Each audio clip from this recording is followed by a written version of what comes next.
Hello everyone, welcome back to conceptual classes. आज देखिए 1 फरवरी है और आज जो है बजट पेश किया जा रहा है। बजट से एक दिन पहले यानी कि 31 जनवरी को इकोनॉमिक सर्वे रिलीज किया जाता है। ठीक है, तो कल इकोनॉमिक सर्वे रिलीज कर दिया गया। तो आज हम लोग इकोनॉमिक सर्वे का जो टॉप हाइलाइट्स होगा उसको देखेंगे और इसके बाद हम लोग सेक्शनल उसमें मल्टीपल चैप्टर्स होता है, तो चैप्टर वाइज भी सेपरेटली वीडियो लेकर आएंगे सो दैट कि आपका जो है इकोनॉमिक सर्वे अच्छे से कंप्लीट हो जाए। ठीक है, तो चलिए स्टार्ट करते हैं। और सबसे पहले हम लोग इकोनॉमिक सर्वे के बारे में थोड़ा सा जान लेते हैं, क्या होता है, कौन इसको प्रेजेंट करता है। तो देखिए, इकोनॉमिक सर्वे जो है फर्स्ट टाइम प्रेजेंट किया गया था 1951 में। ठीक है, देखिए स्टार्टिंग में क्या होता था कि जो इकोनॉमिक सर्वे था वो बजट का ही एक पार्ट हुआ करता था। ठीक है, बजट का ही पार्ट था। बाद में 1964 में इसका जो है सेपरेट वॉल्यूम लाया गया।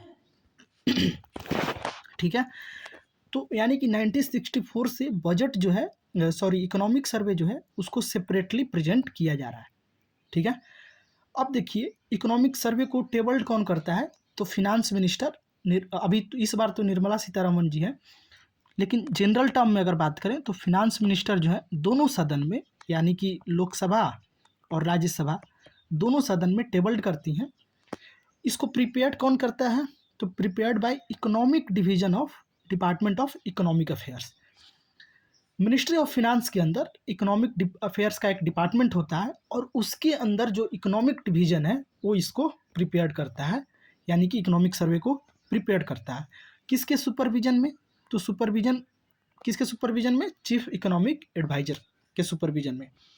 आपके लिए यहाँ एक क्वेश्चन है, आपको कमेंट में बताना है कि करंट में चीफ इकोनॉमिक एडवाइजर कौन है। ठीक है, उसके बाद देखिए tabled in both house of parliament by union finance minister. Purpose क्या होता है, इकोनॉमिक सर्वे लाने का पर्पस क्या होता है, तो देखिए जो इकोनॉमिक सर्वे होता है वो पास्ट 12 मंथ का और यू कैन से कि पास्ट ईयर का जो भी इंडियन इकोनॉमी में डेवलपमेंट हुआ है उसके बारे में बताता है। देखिए इकोनॉमिक सर्वे और बजट आप जब भी देखेंगे तो इकोनॉमिक सर्वे में आप देखेंगे कि एक साल बैक लिखा होता है। जैसे अभी 2025 चल रहा है, लेकिन जब आप देखेंगे अभी जैसे यहाँ देख लीजिए, यहाँ लिखा हुआ है क्या, 24-25। ठीक है, जबकि आप बजट अगर देखेंगे तो उसमें लिखेगा 25-26। तो बजट जो है हमारा फ्यूचर प्लानिंग होता है कि अगले साल हम लोग क्या क्या करना चाहते हैं। और इकोनॉमिक सर्वे जो होता है वो ये बताता है कि जो पिछले साल हम लोग बजट रखे थे उसमें से कितना अचीव हुआ है और क्या जो है डेवलपमेंट हुआ है। पूरे एक साल का लेखा जोखा आपको इकोनॉमिक सर्वे में देखने को मिल जाएगा। तो पर्पस यही है, to review the development of Indian economy over previous 12 month. ठीक है, to summarise the performance of major development programmes, जो कंटिन्यू प्रोग्राम रन कर रहा है उसमें मेजर डेवलपमेंट क्या हुआ, कितना उससे इम्पैक्ट पड़ा, ये सारी चीज़ें आपको इसमें देखने को मिल जाती हैं।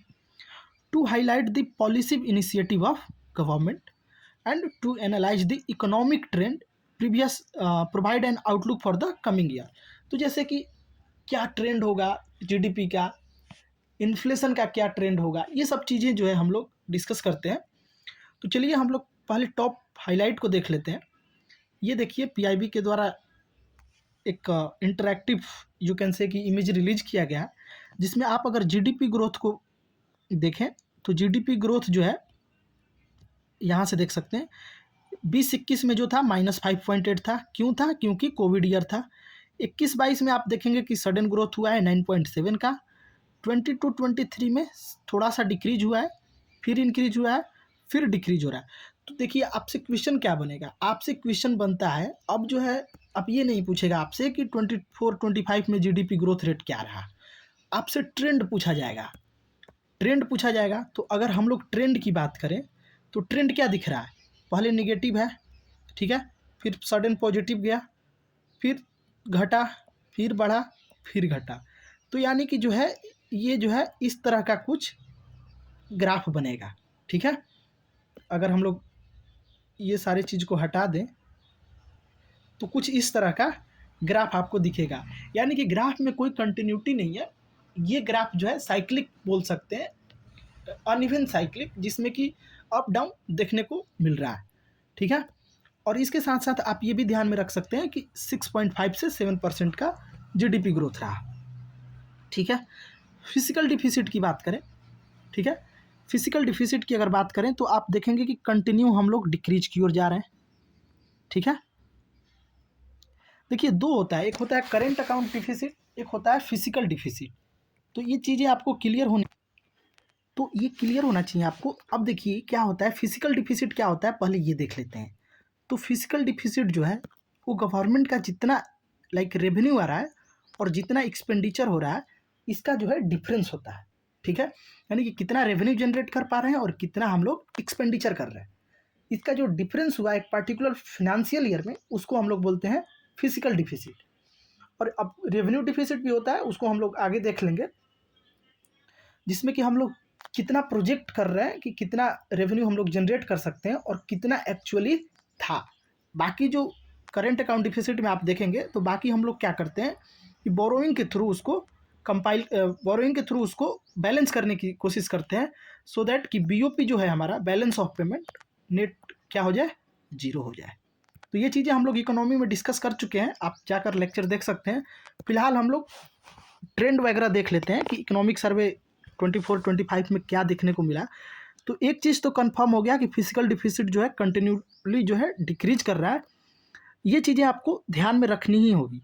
ठीक है, फॉरेन एक्सचेंज रिजर्व की बात करें तो कंटिन्यू हम लोग का फॉरेन एक्सचेंज आप देखेंगे, अगर 21-22 को छोड़ दिया जाए तो एक तरह से देखेंगे कि 550 के प्लस ही है, और इस बार जो है 646 हो गया है। और ये जो है आप देखेंगे कि जो अभी हम लोग का फॉरेक्स है वो अराउंड 10 मंथ के लिए सफिशियंट है। ठीक है, 10 मंथ के लिए सफिशियंट है। हम लोग जो है डिस्कस किए हुए हैं 1991 का जो बीओपी क्राइसिस हुआ था, उसको भी आप देख सकते हैं। आपको समझ में आएगा कि कैसे जो है उसको ट्विन डिफिसिट क्यों बोलते थे, ये सारी चीज़ें। अब देखिए फूड ग्रेन्स प्रोडक्शन की बात कर लें अगर, तो फूड ग्रेन प्रोडक्शन भी आप देखेंगे कि कंटिन्यूअस इंक्रीज हो रहा था, लेकिन इस साल 23-24 में जो है थोड़ा सा डिक्रीज आपको देखने को मिल जाएगा। ठीक है, तो ये सारी चीज़ें हैं, आप देख सकते हैं। ये एक एस्टिमेट है, कोई एक्चुअल नंबर्स नहीं है। इंडस्ट्रियल ग्रोथ की बात करें तो इंडस्ट्रियल ग्रोथ भी ठीक ठाक है, लेकिन अभी जो है इंडस्ट्रियल ग्रोथ भी इम्पैक्ट हुआ है और मैन्युफैक्चरिंग में जो है आपको स्लो डाउन देखने को मिला है।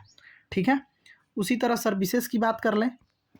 ठीक है, तो ये जो है आपको पीआईबी के द्वारा रिलीज किया गया था, ये जो थोड़ा सा पुराना डेटा भी है इसमें। ठीक है, तो बाकी जब हम लोग सेपरेटली देखेंगे ना, वन बाय वन जब देखेंगे कि फूड ग्रेन्स का क्या स्टेटस है, इंडस्ट्रियल ग्रोथ का क्या स्टेटस है, सर्विस सेक्टर कैसे ग्रो कर रहा है, कैपिटल एक्सपेंडिचर का क्या सीन है, फॉरेन ट्रेड क्या हो रहा है, कितना इम्पैक्ट हुआ है, ठीक है, फॉरेक्स रिजर्व कहाँ तक गया है, तो ये सारी चीज़ें हम लोग सेपरेटली डिस्कस करेंगे। तो पहले जो है टॉप हाईलाइट्स हम लोग देख लेते हैं। ठीक है, तो देखिए इकोनॉमिक सर्वे 24-25 जो है, एक सेकेंड मेरे को कलर चेंज कर लेने दीजिए। ठीक है, ये जो फिनांस मिनिस्टर निर्मला सीतारमन जी के द्वारा प्रेजेंट किया गया है, जो कि क्या है, comprehensive analysis of nation economic performance and projection. तो अगर की हाइलाइट्स की बात करें तो जीडीपी ग्रोथ प्रोजेक्शन क्या है, 6.5 से 7% के आसपास रहेगा। ठीक है, 6.5 से 7% के आसपास रहेगा फिनेंशियल ईयर 25 में, aligning with estimate from global agency like IMF and ADB, जो मल्टीपल ग्लोबल एजेंसी होती है जो कि एस्टीमेट करती हैं क्या हो सकता है, तो उसके अकॉर्डिंग जो है उसके इनलाइन है। लेकिन जो RBI का फॉरकास्ट था 7.2%, उससे थोड़ा बिलो है।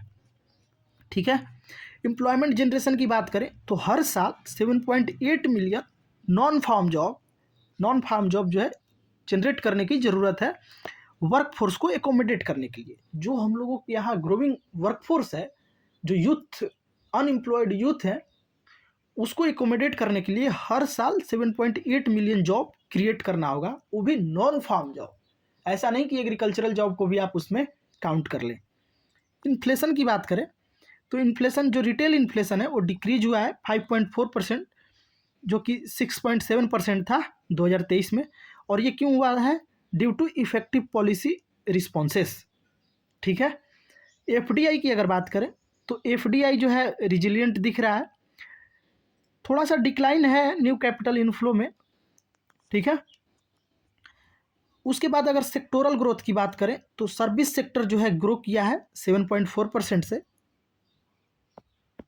सर्विस सेक्टर जो है ग्रो किया है 7.6% से फाइनेंशियल ईयर 24 में, जबकि एग्रीकल्चर सेक्टर एक्सपेंड हुआ है 4.8% से। तो आप वो भी पास्ट 5 ईयर में, तो आप देख सकते हैं सर्विस सेक्टर इंक्रीज कर रहा है, एग्रीकल्चरल सेक्टर इंक्रीज कर रहा है। एक्सटर्नल सेक्टर स्टेबिलिटी की बात करें तो इंडियाज एक्सटर्नल सेक्टर जो है स्ट्रॉन्ग दिख रहा है AIIMS ongoing Jio political headwinds and persistent inflation, इसके बाद भी जो है ठीक ठाक दिख रहा है। ठीक है। लॉजिस्टिक परफॉर्मेंस की बात करें तो India's rank in the world banks logistic performance index improved from 44th, जो कि 2018 में था, और 2023 में जो है ये 38 पे गया है।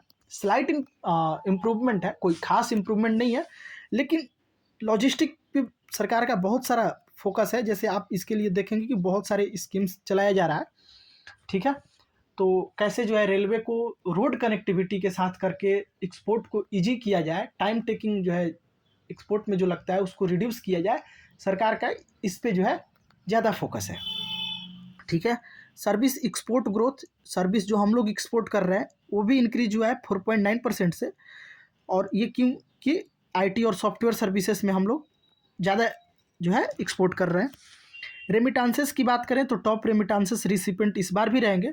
$120 बिलियन हम लोगों को 23 में मिला था, जो कि 1 नंबर पे थे हम लोग, सबसे ज़्यादा रेमिटांस जनरेट करने वाला देश था इंडिया। एक्सटर्नल डेट सस्टेनेबिलिटी की बात करें तो external debt to GDP ratio जो है 18.7 है, ध्यान में रखिएगा, इसको इम्पॉर्टेंट है।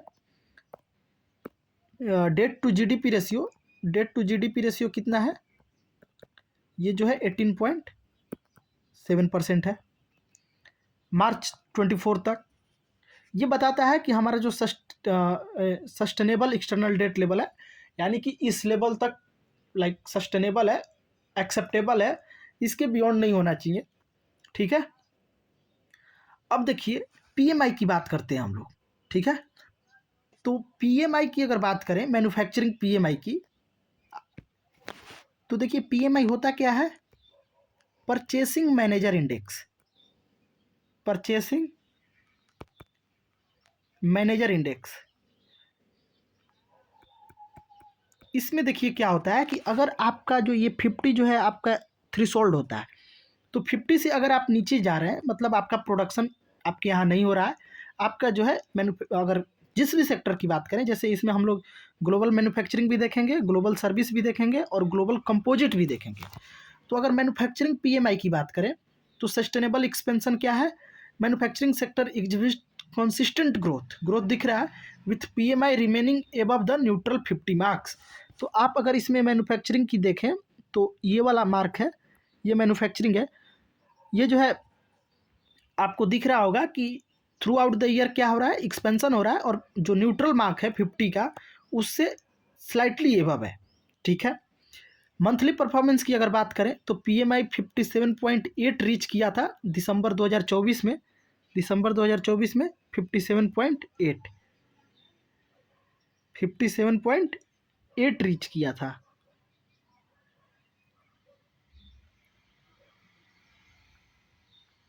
देखिए मंथली हो सकता है कि रीच किया हो, लेकिन अगर आप इसमें देखेंगे तो ये हम लोगों का एट द एंड क्या है? 50 मार्क्स से नीचे जा रहा है।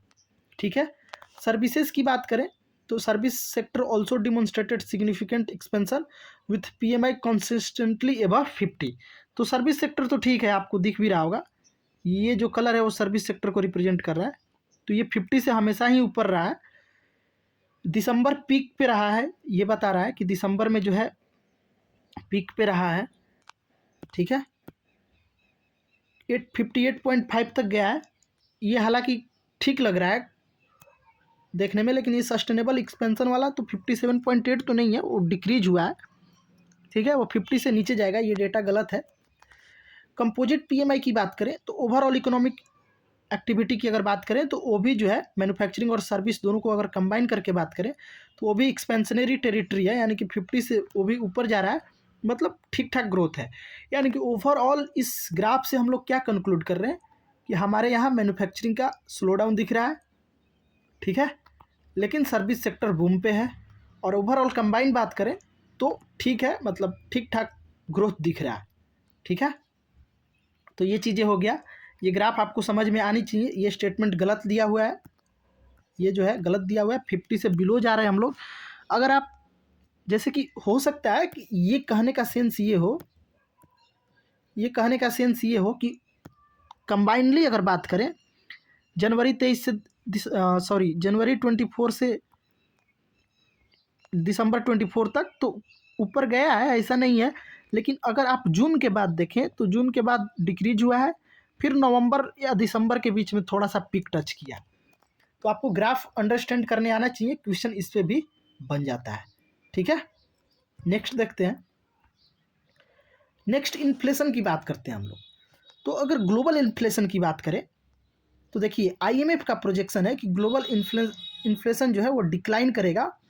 6.7% 23 में था, 24 में 5.8% और 25 में 4.3%, यानी कि कंटिन्यूसली डिक्रीज दिखा रहा है, ठीक है। OECD फोरकास्ट अगर देखेंगे तो ये भी डिक्रीज दिखा रहा है, 5.4 से 3.3 दिखा रहा है।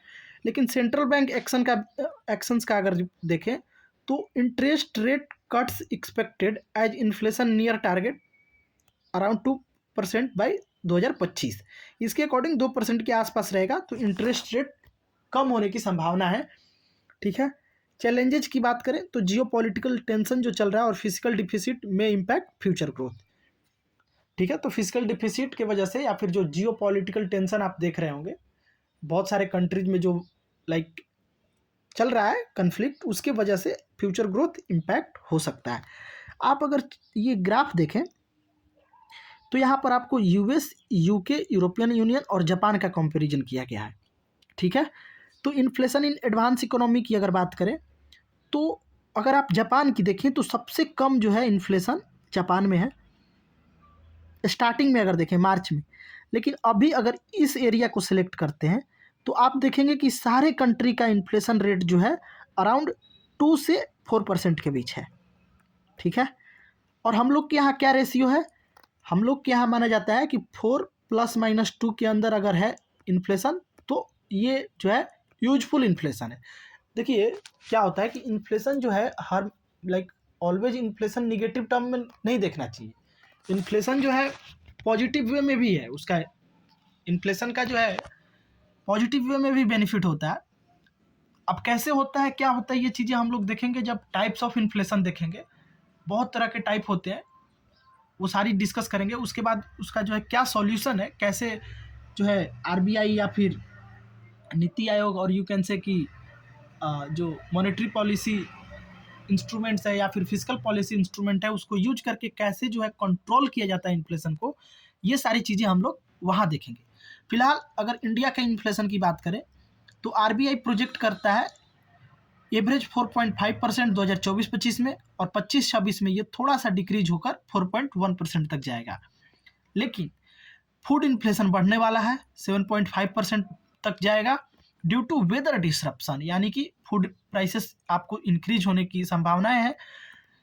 क्यों? वेदर डिसरप्शन के चलते। लेकिन हो सकता है कि गवर्नमेंट की पॉलिसी जैसे सब्सिडीज प्रोवाइड करना, ये सारी चीज़ें, तो उस वजह से मैनेज कर लिया जाए इसको। फ्यूल प्राइसेस भी बढ़ने की संभावनाएं हैं। प्राइसेस कट से हेल्प लो, अच्छा नहीं बढ़ने की नहीं, डिक्रीज होने की संभावना है, जिससे कि इन्फ्लेशन कम होगा। कोर इन्फ्लेशन की बात करें, अब देखिए कोर इन्फ्लेशन क्या होता है आपको पता होना चाहिए। इन्फ्लेशन जब हम लोग पढ़ेंगे तो देखेंगे, फिलहाल हम कोर इन्फ्लेशन आपको बता सकते हैं। कोर इन्फ्लेशन जो होता है, ये जो होता है जो वोलेटाइल सब्सटेंसेस है उसको माइनस कर दिया जाता है इन्फ्लेशन में से। और वोलेटाइल कौन कौन होता है, तो फूड होता है और फ्यूल होता है, जो अभी हम लोग ऊपर डिस्कस किए। तो सबसे ज़्यादा वोलेटाइल इन्हीं दोनों के वजह से आता है। तो इन दोनों के माइनस करने के बाद जो बचता है उसको हम लोग कोर इन्फ्लेशन बोलते हैं, ठीक है। कोर इन्फ्लेशन जनरली स्टेबल ही होता है, इसीलिए बोल रहा है कि 9 ईयर का लो होगा सर्विसेज के लिए और 4 ईयर का लो होगा गुड्स के लिए। ठीक है, फ्यूचर आउटलुक की बात करें तो वही है जो हम लोगों का रेंज है 4 ± 2 का टारगेट रेंज, उसी के रेंज में रहने की संभावनाएं हैं। चलिए आगे हम लोग देखते हैं ग्लोबल अनसर्टेनिटी की। तो जो जियोपॉलिटिकल टेंशंस चल रहा है सर्वे उसमें बता रहा है ये इकोनॉमिक सर्वे कि जो ऑनगोइंग जियोपॉलिटिकल टेंशंस है और कन्फ्लिक्ट है वो मेजर चैलेंज है ग्लोबल इकोनॉमिक स्टेबिलिटी के लिए। ठीक है, अब देखिएगा आप आईटी सेक्टर हो गया या सर्विसेज कहिए, मोर स्पेसिफिक अगर बात करें तो सर्विस सेक्टर का भी सिचुएशन वैसा नहीं है। सर्विस सेक्टर भी लाइक डाउनफॉल की ओर ही है, मैन्युफैक्चरिंग ऑलरेडी डाउनफॉल की ओर है, तो जॉब्स तो कट होगा ही, जॉब्स कट होगा ही, क्योंकि कंपनी को रेवेन्यू दिखाना है और प्रॉफिट हो नहीं रहा है।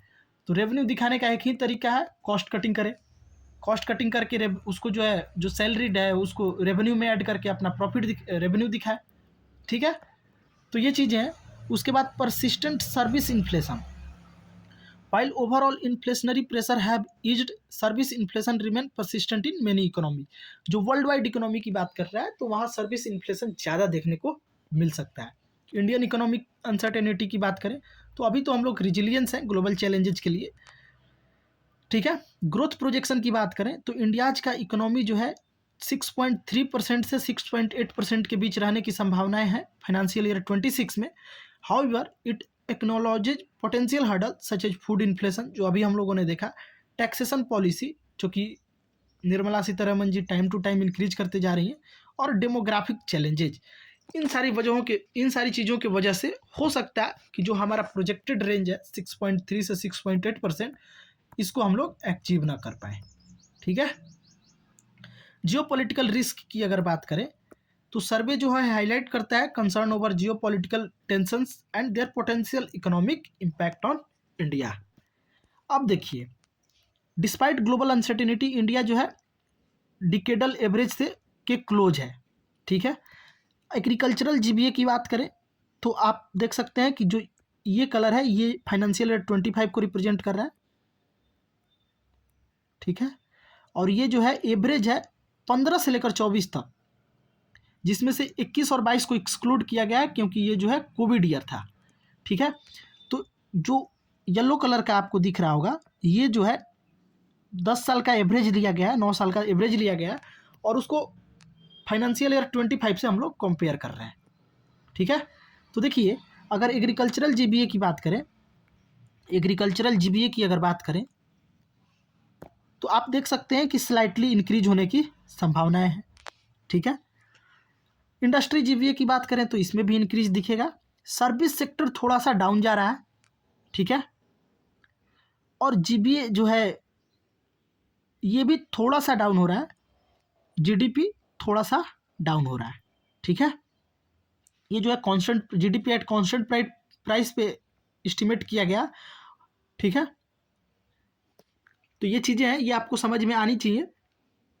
ठीक है, ये ग्रोथ बता रहा है कि एग्रीकल्चरल ग्रोथ बढ़ेगा, इंडस्ट्रियल ग्रोथ बढ़ेगा, सर्विस ग्रोथ जो है थोड़ा सा डाउन हुआ है, जीबीए डाउन हुआ है, जीटीपी भी डाउन हुआ है। सर्विस ट्रेड सरप्लस की बात कर लेते हैं। देखिए रोबोस्ट ग्रोथ दिख रहा है ट्रेड में, तो इंडिया का जो सर्विस सेक्टर है ना वो लाइक स्ट्रॉन्ग परफॉर्म कर रहा है, जिसके वजह से सब्सटेंशियल ट्रेड सरप्लस देखने को मिल रहा है। फर्स्ट 9 मंथ की अगर बात करें तो सर्विस ट्रेड जो है वो सरप्लस है और एक पाइवोटल रोल प्ले कर रहा है ब्लोस्टरिंग द एक्सटर्नल सेक्टर। उसके बाद प्राइवेट ट्रांसफ़र की बात करें, रेमिटांसेस, जो कि ऑलरेडी हम लोग देख चुके हैं, इसमें हम लोग लीडिंग रेसिपेंट है और टॉप रेसिपेंट ग्लोबली तो है ही। ये अचीवमेंट जो है इसके वजह से क्या होगा, एम्प्लॉयमेंट अपॉर्चुनिटी इंक्रीज हो रहा है OECD कंट्री में। ठीक है, resulting in a healthy net inflow of private transfer. Impact on CAD current account deficit बहुत डिटेल में डिस्कस किए हैं हम लोग, आप इकोनॉमी वाले प्लेलिस्ट से जाकर देख सकते हैं। ठीक है, तो इसमें आप देखेंगे कि डिफिसिट जो है combined effect of service trade surplus and robust रेमिटांसेस inflow helped keeping India CAD relatively low. तो जो करंट अकाउंट डिफिसिट है वो जो है लो दिख रहा है बिकॉज ऑफ सर्विस सेक्टर और रेमिटांसेस का जो इनफ्लो हो रहा है, रोबोस्ट इनफ्लो हो रहा है, उसके वजह से। सर्वे के अकॉर्डिंग जो CAD है वो 1.2% ऑफ जीडीपी Q2 में था।